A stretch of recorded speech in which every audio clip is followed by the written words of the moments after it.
कोरेगाव तालुक्यातील वाठार किरोली येथील संतोष बाळकृष्ण गायकवाड यांच्या शेतात असलेल्या 50 फूट खोल विहिरीमध्ये गुरुवार दिनांक 12 रोजी वन्य प्राणी कोल्हा पडला होता। ते शेतात सकाळी गेले असता त्यांना कोल्हा दिसून आला। शेतमालक यांनी तात्काळ याबाबतची माहिती रहमतपूर येथील वनपालांना दिली। वनपाल दीपक गायकवाड यांनी तातडीने पथकासह घटनास्थळाला भेट देऊन परिस्थितीची पाहणी केली।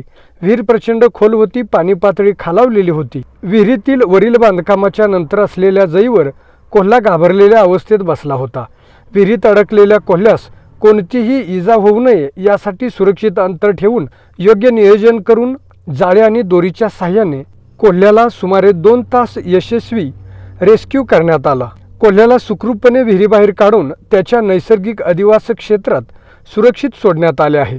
सातारा जिल्हा उपवनसंरक्षक अमोल सातपुते, सहाय्यक वनसंरक्षक दिगंबर जाधव, कोरेगावचे वनक्षेत्रपाल चंद्रहार जगदाळे यांच्या मार्गदर्शनाखाली रेस्क्यू ऑपरेशनमध्ये वनपाल दीपक गायकवाड, वनरक्षक किशोर ढाणे, सुनील शेलार यांच्यासोबत वनमजूर किरण आगेडकर, विशाल शिर्के, RR टीम सदस्य व्यंकटेश शेटे, गौरव मंडलिक, किशोर देशमुख व वाहनचालक हनुमंत चव्हाण यांच्यासह उपस्थित शेतकऱ्यांनी सहभाग घेतला होता, अशी माहिती रहमतपूरचे वनपाल दीपक गायकवाड यांनी दिली।